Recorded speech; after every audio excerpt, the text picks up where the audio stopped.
Video games are obviously my favorite pastime and hobby. They really express to get my mind off things and overall the best way for me to have fun, not to mention it's home to some of my strongest and most nostalgic memories.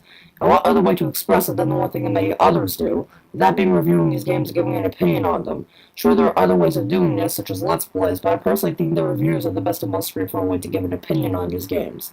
So this is going to be the first installment of the Insane Reviews.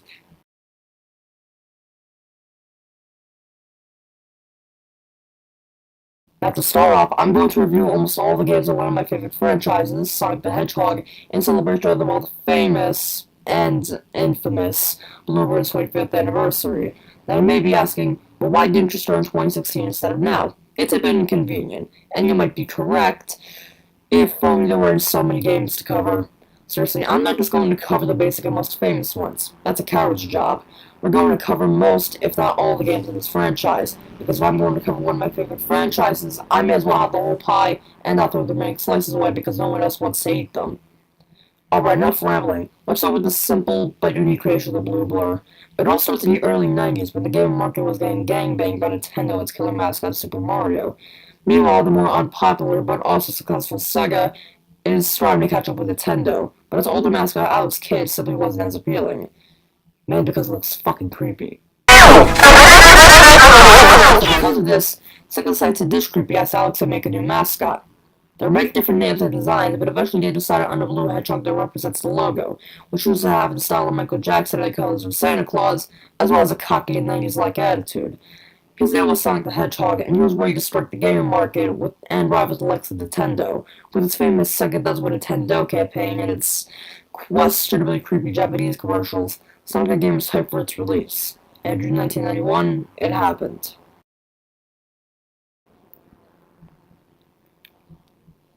When players booted the game, they met with the nostalgic Sega chant at the beginning, and then the also famous logo for the first game with Sonic waving his finger? Yeah, I don't know either. Why is he waving his finger? Is it warning me that the game will be a difficult challenge, or is it just being a dick, taunting me, thinking that I can't be his trials? You cocky motherfucker. Anyway, let's start with the story.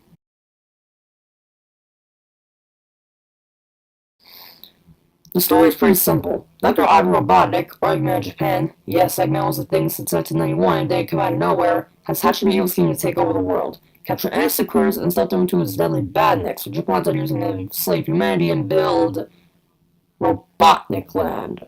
You couldn't think of a better name, could you, Eggman? He also aims to look for the 6 gas emeralds to ensure success.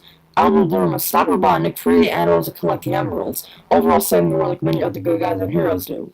Again, the story is simple, effective, but simple, and I like it for that. Next is the control.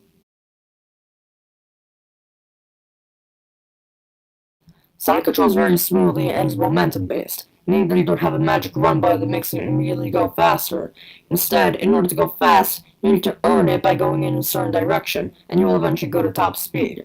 There is nothing more satisfying than rolling into a ball down a hill and then breezing through the stage at extremely high speeds. It's just amazing how fast and smooth the game actually feels, despite it being the first game.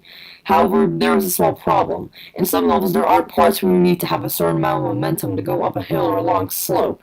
If you don't have the required momentum, then you have to backtrack and try your luck. This doesn't happen often, but when it does, it can be annoying. And you can say it's because of the design and not the control. The control makes it so that you have to backtrack to the you need to earn speed, I press the button for a mentality. However, this doesn't intrude or break the game in any way, shape, or form. It's just a small nitpick of mine. Next up is the gameplay and levels.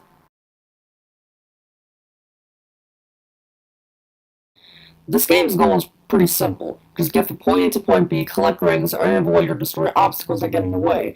There are 6 stages, or zones as they call it, each one with 3 separate acts. Let's quickly talk about the basic gameplay. In order for Sonic to not get killed, you must collect rings, which are everywhere in the stage. And if you get hit with rings, you can actually get them back. As long as you have at least 1 ring, you are invincible except for bottomless pits, getting crushed, and drowning. Another thing is how you kill the enemies. Sonic can defeat the enemies from any angle as long as there were nothing defending that angle, such as spikes or projectiles. And one more main gameplay mechanic is the monitors. There are many different monitors. There are the ring monitors, which give you 10 rings, a shield monitor, which is self-explanatory, a Sonic head monitor, which is pretty damn gruesome if you ask me, which gives you an extra life, an invincibility monitor, which is also self-explanatory, and finally the shoes monitor, which makes you go even faster. All of them are useful in their own ways. Now let's talk about the stages. Green Hill. Everyone, and I mean everyone, knows this one. I honestly don't even need to talk about it, it's so iconic. Even if you haven't played Sonic 1, I can guarantee that you've played a remake of Green Hill or at least a level that is extremely familiar to it, such as Windy Hill or Emerald Hill. All I can say is that it's arguably the best and is the fastest level in the game. Marble Zone, literally the exact opposite of Green Hill. It's impossible to speedrun, it's extremely dragging, or requires you to wait multiple times on a platform or block. Spring Yard Zone. And now we're going back to really fast. Sort of. There are moments where you need to slow down a bit to time some jumps or not get hit, but either way this level is pretty fun. Labyrinth Zone. This stage is iconic for all of the wrong reasons. Not because they go fast, not because of the music or enemies, no. It's because this level fucking sucks. Seriously, most of the stage is underwater, which means that this is a slower stage. Seeing a pattern here, and with the stage is slower mainly because of the water, and of course, stay underwater for too long and you drown. Also, the music that plays when the countdown appears is the taker of children's souls.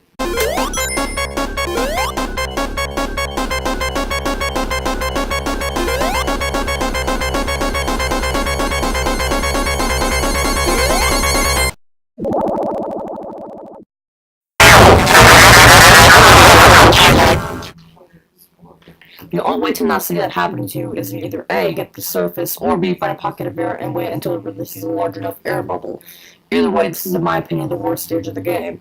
Also, this level shouldn't exist. Why? Because see, during development, the devs didn't know what research was and assumed that hedgehogs couldn't swim. And so because of this, Sonic was given the trait of sticking it to the water like a fresh egg, when the truth was that hedgehogs really could swim. Damn you, Sega. Damn you for scarring children's minds worldwide. Damn you! Easily my favorite. Perfectly balanced with speed and platforming, it doesn't drag on the field too quick. Overall, what the game should have been like from the start. Scrap Brain Zone. The name for the zone perfectly fits it, because you will be scrapping your brains out by the time you're done, especially for beginners. Seriously, it's got everything. Buzzsaws, falling and disappearing platforms, flames, bombs, electricity, and even the floor can fall. It's ridiculous. Also, Act 3 is essentially elaborate zone Act 4. Mother of God. I honestly feel like this level kind of exaggerates as the final level. I know it needs to be a challenge, but for first time it could really be problematic as the pinnacle example of a beginner's trap.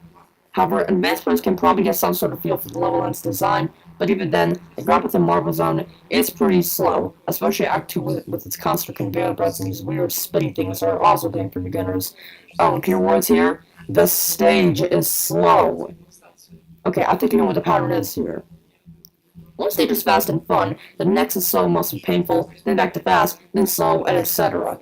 This is both too consistent and inconsistent at the same time. Consistent because it always seems to follow that exact same pattern, but inconsistent because it always just bounces back and forth between the fast stage and a slow one. It really depends on how you look at it. Either way, it's not a very healthy habit. Now that we've finished the stages, let's talk about the bosses. Now, to be honest, the bosses are pretty pathetic and easy. The only one that really stands out is the one in Labyrinth, where you actually just have to chase Robotnik, but it could still be a bit of a pain in the ass. You're either going to die from the large amounts of traps placed in the narrow shaft, or drawing the rapidly rising water. It really tests your reflexes and timing. Now, let me explain how the bosses work quickly. In order to get to the boss, you need to get through Act 3 of a zone. This is the case for all zones except for Scrap Rain. In this zone, like I said before, Act 3 is like Labyrinth Zone Act 4, but instead when you finish it, you just finish it, and goes on to the final zone. This one's a bit mixed. The main problem I have is this. No rings. That's right, you heard me. No rings. The one thing that Sonic relies on throughout the entire game. Gone. That's a bit harsh, but at the same time makes sense. Eggman's main method of attack is crushing you with pistons, which like I said before, will insta-kill you. But there are also these weird plasma projectiles to worry about, which honestly don't look good an insta-kill. Sonic can most likely easily survive those with one ring. However, either way, this doesn't bother me that much. It's actually not a very difficult final boss. Just stick to the right and jump in between the largest gap in the projectiles. Not too hard. And also when you defeat Robotnik, you're used to his hovercraft and you can hit him one last time just to piss him off. Or not, it's not very much, it's yours. And after that, you beat the game, right? Well, guess what? You didn't! Now go cry in the shower for being a stupid idiot! In order to get the true ending of this game, you need to collect the 6 Chaos Emeralds. And how do you collect them? It goes like this. Collect 50 rings in either Act 1 or 2 of any stage. Keep those rings until you get to the goal post. When you do, you will see a giant ring. Jump into it quickly and you will enter the special stage. Special stages. There's 6 of them in the game, and they're okay. You control a rolling sock and a vomit using a rotating maze. Enter there are multiple objects that will both help and destroy you. There's the objects with an R on them, which reverse the rotation of the stage. The up and down objects, which increase or decrease the speed of the stage rotation. These weird diamond things that eventually break the more you roll on them, and are usually used to guard the Chaos Emerald. And finally, probably the most misleading thing in fucking Sonic history, the goal objects. The second you touch these fuckers, you get kicked out of the special stage and into the next active zone, which is a bit BS, but I understood why they needed this. They didn't need something to make the player fail these things, but why goal? Why not fail? It should be so goddamn misleading. And besides that, Sonic can be difficult to control. Because of the stage rotation, Sonic might end up going from one direction to plummeting into another, and in some cases, even into the goal object. Overall, these aren't bad, but just a bit disorienting at times. But there is one problem that really pisses me off. Limited continues. This means that if you get a game over but don't have any continues, then you are warped to the title screen error forced you to do the whole game from the beginning, no matter how close you are to the end. You might be saying that games like Mario had the same kind of system, but other games like The Legend of Zelda had a save feature, and that was on the NES. So what the hell is the point here? Sure, it's a platform, but still, it's pretty bullshit. The only classic Sonic game I know that had a save feature was Sonic 3 and Knuckles, and that was also on the Genesis. This is honestly why the classic era of Sonic was my least favorite. Not because of bias, but because there were just some parts that really frustrated me, and they could be easily solved.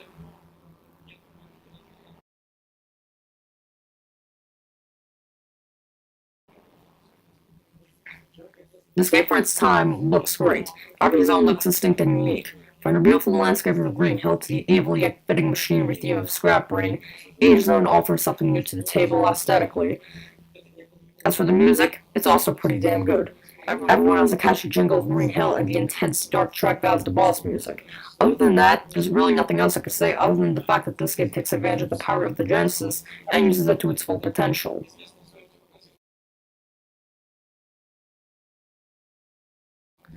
Overall, this game is great. Definitely not the best, but great. It's fast-paced, creative, and challenging. The story is simple but effective, and its looks and sounds great for its time. However, I feel like this game could be a bit inconsistent. It has a bit of bullshit that I can't stand, like having to backtrack in order to pass a certain part of the stage, or the extremely misleading goal object in the special stages. However, this isn't the end of the video, everybody. We may have covered the Genesis version, but there is one more version of the game we need to review. The Master System version. Now this one's a bit weird. It was released on 2 consoles, the Master System and the Game Gear. Now I'm reviewing the Master System version mainly because it looks and plays better than the Game Gear version. I'll talk about that later. Anyway, let's start with the controls, as the story is the exact same as the Genesis version.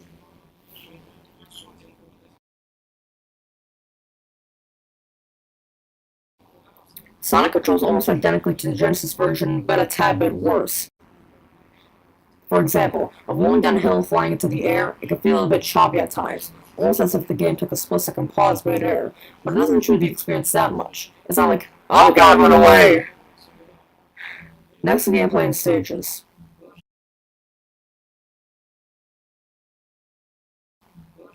The gameplay is again identical to the Genesis version, but one difference.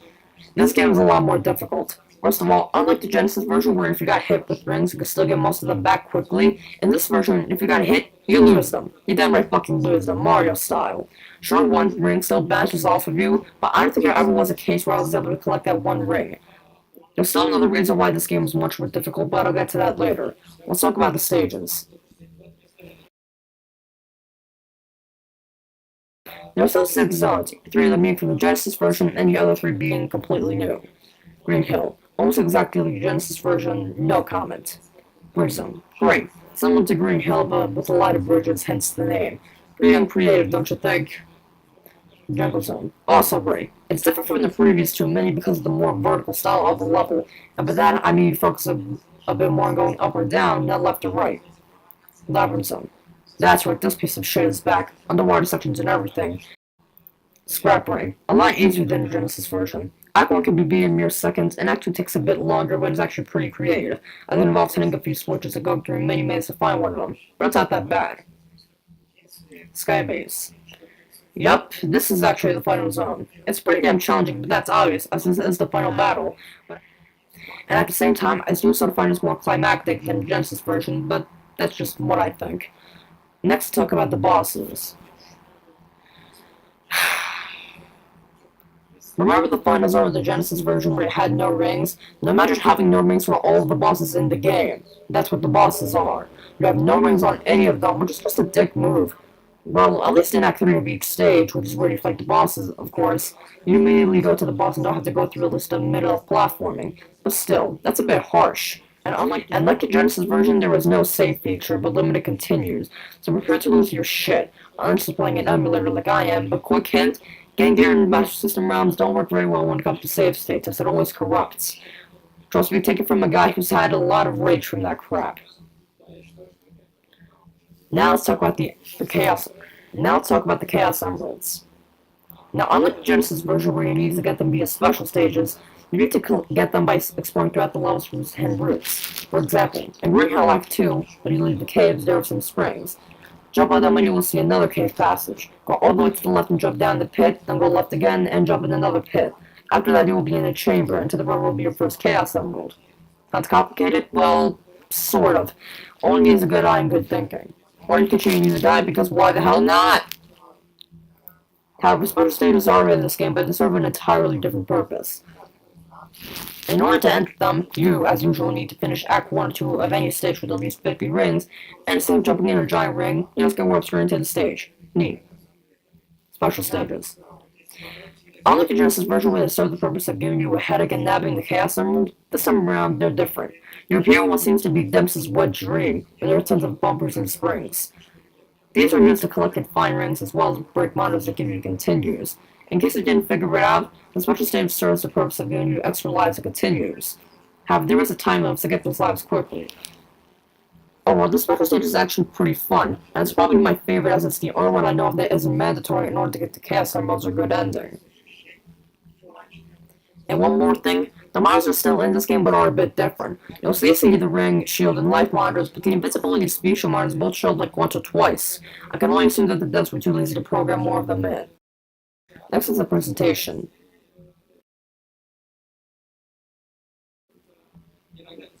This game, like the Genesis version, plays the same style as before, just in 8-bit. However, even then, this game could look just freaking fantastic. Take Jungle Zone, for example. It has a great landscape of the jungle, a large platform sticking out in the air. It's just downright beautiful. And the music is great too, just like the Genesis version. Again, we'll use Jungle Zone. It sounds amazing, almost like what you'll hear if you're replaying good memories in your head. Overall, the presentation is just as, and in some cases, even better than the Genesis version, depending on your preference or taste. Before the verdict, there's one more thing we need to discuss. The Game Gear version.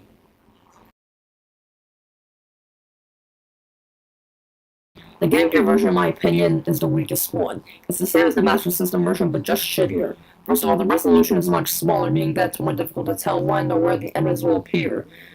Also, the slowdown and choppiness is a lot more noticeable. And guess what? It does make this game even more difficult on the Game Gear. Think I'm lying? Watch this. This is what the Master System version of the final boss looks like. And here's the Game Gear version. I don't understand why they did this when the game was already difficult enough due to the screen problem I mentioned earlier. Was this version supposed to be a damn troll or something? Overall, if you're gonna play the 8-bit version of Sonic 1, get the Master System version, not the one on the Game Gear. Getting the latter is only going to make the experience tougher and a pain in the ass, unless you're really looking for a good challenge. If not, then just go for the Master System version.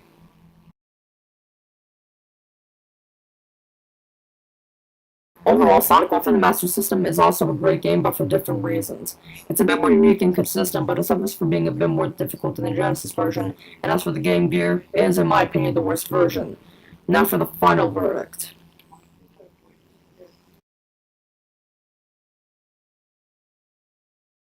So what do I think of Sonic 1 as a whole? It's a great start. Overall, I think that you should get the Genesis version if we're talking about the most well-polished, and also, it's obviously the most iconic version. If you're interested in playing the 8-bit version of the game, then get the Master System version, and I don't think the Game Gear version is a good idea, unless you're really curious as to how bad it really is. Conclusion. Anyway, that concludes my first review. What do you think of this new format? Leave them in the comments below.